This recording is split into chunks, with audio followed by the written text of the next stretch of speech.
Hey y'all, welcome back to my channel. My name is Amy. Today we're going to be talking about my spooky October TBR. I don't know what that is. That's supposed to be spooky, I guess. Spirit fingers. Spirit fingers. I'm just excited. I'm excited that it is October.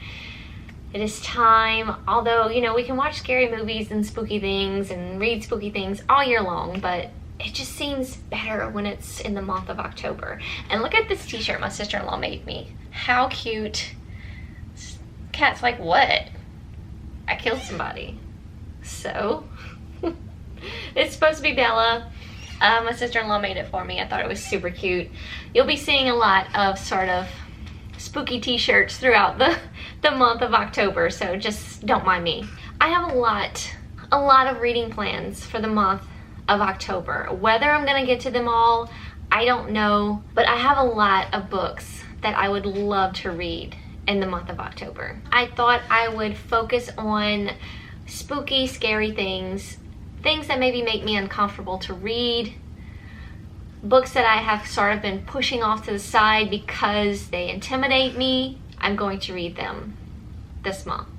I even have some from last year that I've just been pushing them off to the side just because they intimidate me, they scare me.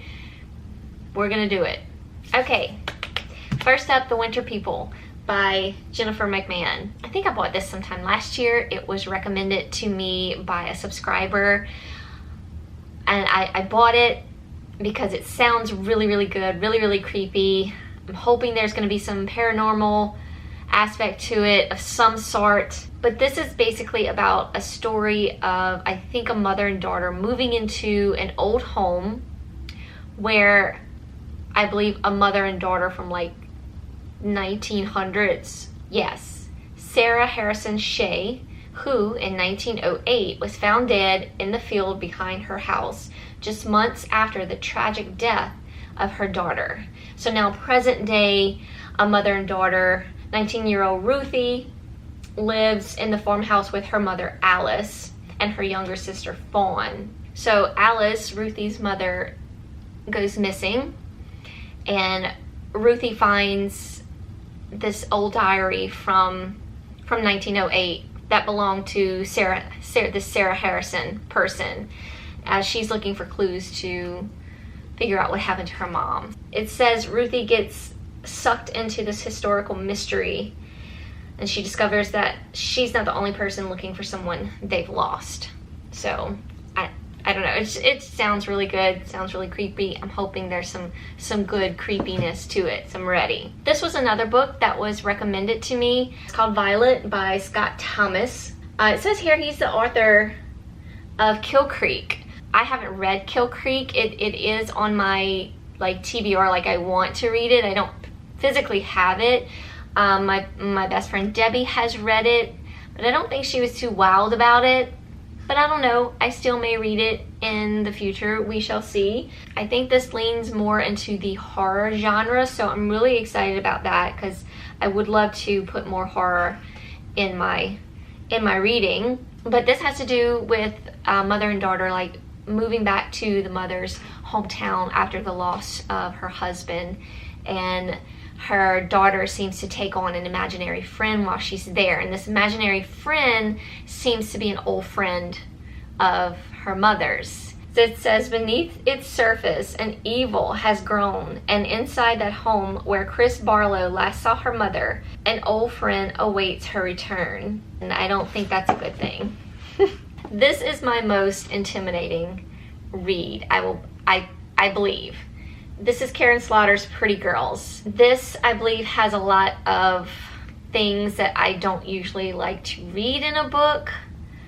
I hear it's the mirror was reflecting off my book and it was just distracting me. Now the lights are doing it, but anyway, it's a shiny cover. But yeah, this book has floated around BookTube for a while. Everyone raves about it, and everyone says how sort of like disturbing and just real like Karen Slaughter's writing can be. So that kind of scares me, that kind of intimidates me. So I believe we follow like these two sisters that lead totally two different lives, and they have lost a sister in the past. and it seems they are uncovering some truths and some lies from years ago that destroyed their family. I'm kind of scared, intimidated, excited, all at the same time for this book.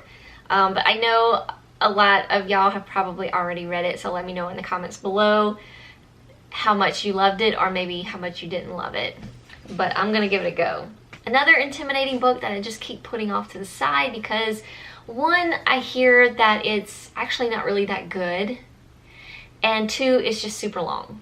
So that's really the only intimidating thing about this book. This is the Chestnut Man. I got this last year as my book of the month pick for either September or October. I don't really remember what month it was for, but I believe some like really murderous killings are happening, and the killer is leaving behind like this figure, and they're calling it his calling card as the Chestnut Man. A handmade doll made of matchsticks and 2 chestnuts.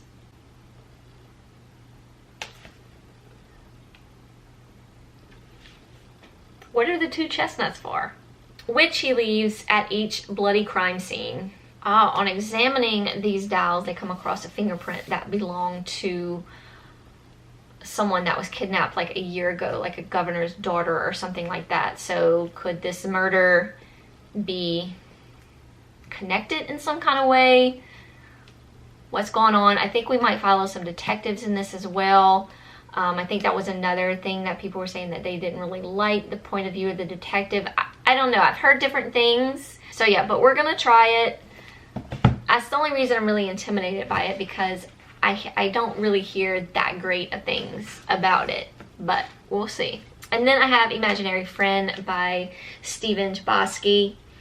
I'm really excited about this one. I hear good creepy things about this. I hear the ending's terrible though, but we're gonna do it. We're gonna see. This book is also really huge.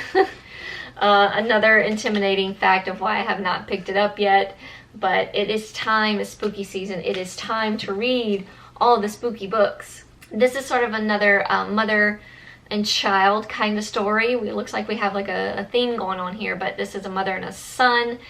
They move to a small town. The son goes missing, but then he turns back up like a couple days later. He's a week or so later, something like that, and he's completely different. He's hearing things in his head, the things he's got to do.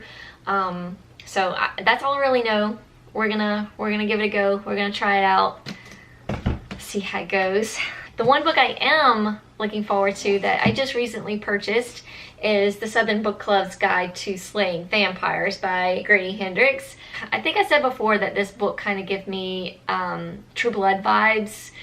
It just seems fun and entertaining just as much as like True Blood was. So it's about like these Southern women that have this book club, and this vampire moves into town, and he kind of, you know, starts coming to the book club. Weird things start happening. I think kids go missing. It just seems really fun. So I can't wait to get to this one. 2 more possible reads that I just recently purchased that I'll probably try, well, I will try to read in the month of October. You'll probably see these again in like in a book haul. But it's I'm Thinking of Ending Things by Ian Reid, as well as My Best Friend's Exorcism, another by Grady Hendrix. I just fell in love with the cover of this book. It looks like a VHS tape that has like been rented and used up. I love the 80s feel to it. I just love it. I can't.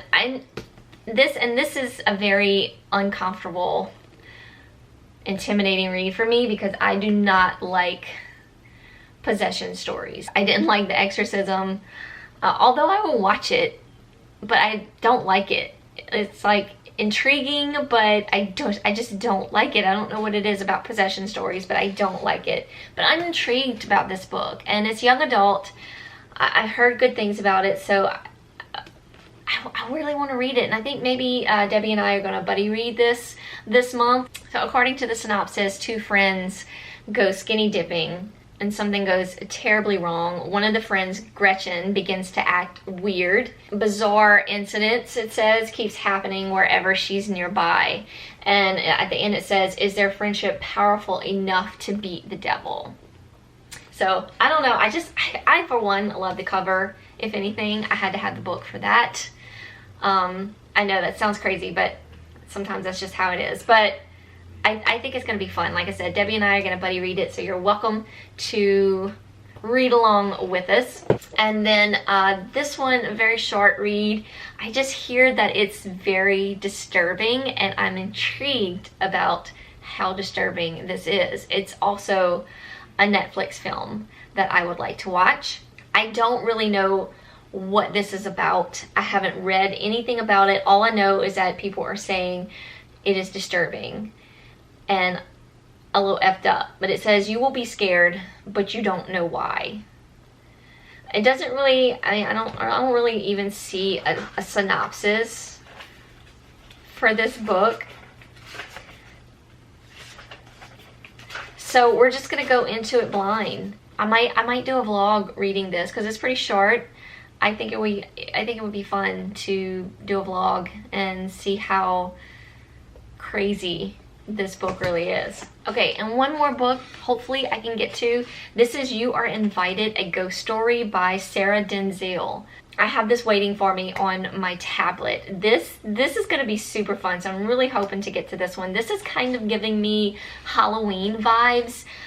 There's many Halloweens, so I don't remember the exact name of this one. It's the one with Tyra Banks in it. When they go into like this house, it's a group of them, and they go into this house, and it's kind of it's like recorded, kind of like a Blair Witch sort of thing. That's what kind of vibes this book is giving me, except this is going to be a group of influencers that are going to be staying in this Transylvania renovated monastery type place. So I'm guessing it could possibly be haunted, but people from the outside world are going to be watching, and they are going to be able to see that there is an extra person. So I think there's like 5 of them. It says an eagle-eyed live stream followers all around the globe notice a 6th participant. So there's going to be 5 influencers and apparently 1 other person that they are not seeing, but they do have outside connection, like they have the internet to connect them. I don't know how it's going to go, but I'm super excited about it, because I know in this Halloween, the Michael Myers one's, what is the name of it? What is wrong with me? I'm like, I'm not on my Halloween game. You can watch their like live stream of them like going through, I think they're staying at the old Myers house or something, and you can watch them, and a guy from the outside is contacting a girl on the inside to let them know that he's there. Michael Myers is in that house. It's a really good, it's kind of cheesy, but it's still good. I mean, it's a it's Halloween, Michael Myers, and I think it was done in like the early 90s. Gosh, what was it? Was it Resurrection? Is it Halloween Resurrection? No, maybe. I think it was Resurrection. Hold on. Yep, Halloween Resurrection. It's got Tyra Banks in it. It's cheesy good. Like, it's kind of one of my favorites. My other favorite Halloween is H2O with Jamie Lee Curtis. That one's really good and really fun. So those are my plans for October. There could be other things happening in October too. I do have a vlog planned. This may be a separate vlog from that one planned. We'll see how it goes. We'll see how the month of October goes. It's gonna be super fun. Let me know in the comments down below what y'all are going to be reading for the month of October. I'd love to see if there's anything I haven't checked out yet. Maybe there's something that, I want to add to my growing stack of spooky books for the month of October. But thank y'all so much for watching. As always, hope y'all are all doing well. I'll have all these books listed down below if you're interested in any of these. Want to check them out for yourself. Hugs from me, y'all. Happy October, and I will see y'all in my next video. Bye, y'all.